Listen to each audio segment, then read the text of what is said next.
So it's no secret that at the Brand X Method, we prioritize strength over other physical endeavors.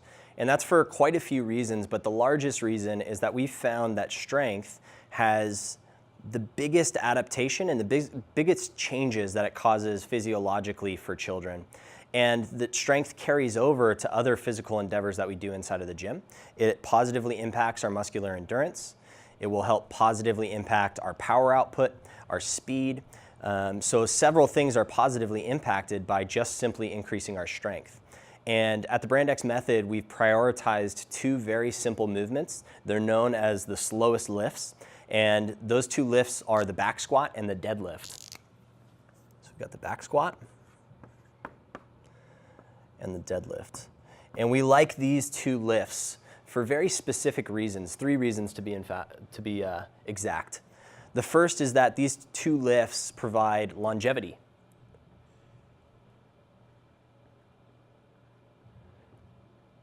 And when I say longevity, I don't just mean longevity in the fact that we can PR these lifts or get personal bests, personal records, and continue to gain strength in these two lifts for a large amount of time, well into our 50s and 60s. But they provide longevity in the fact that they're helping keep our kids safe on the field of their choice. These two lifts make us stronger on a cellular level.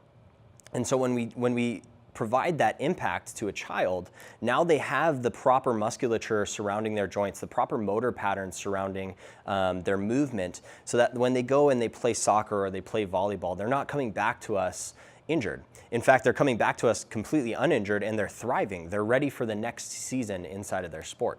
So we have longevity in the fact that we can continue to press these lifts, continue to get stronger and gain strength, but longevity in sustainability and prevention of injury as well. These two lifts also build a base for movement.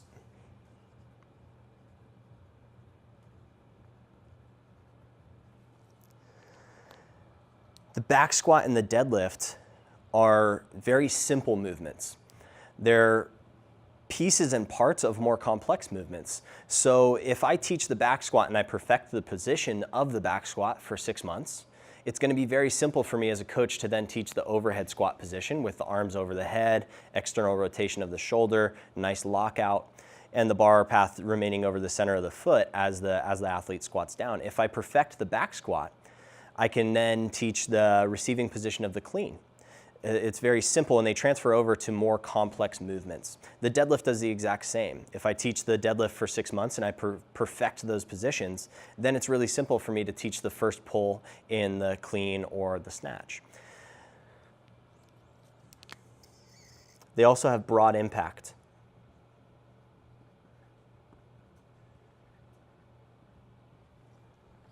And what I mean by broad impact is that they carry over to nearly every other physical endeavor that we attempt inside of the gym.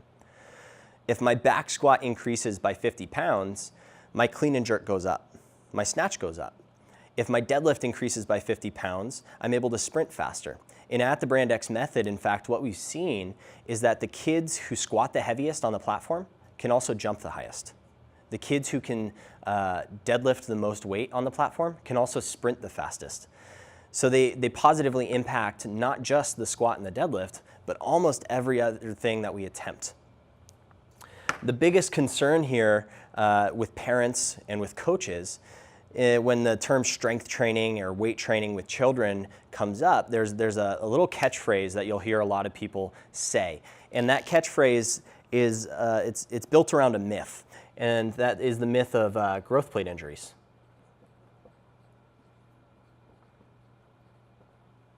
You'll hear people say, oh, I don't want my child to lift heavy weights because I don't want to injure their growth plates.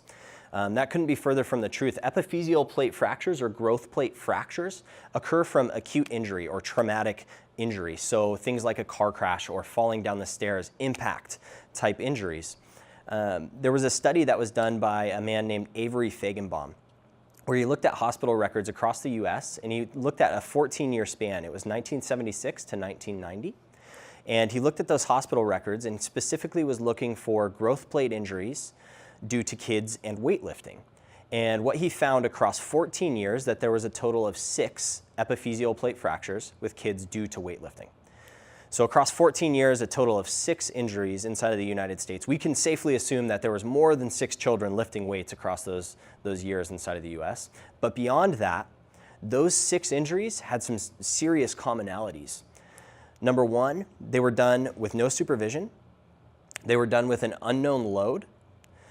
And they were all done doing a pressing movement. So either a bench press or a military press, standing press.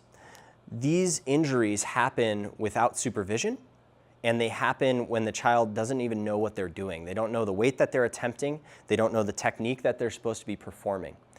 As coaches, we're inside of this course to literally learn how to protect against that.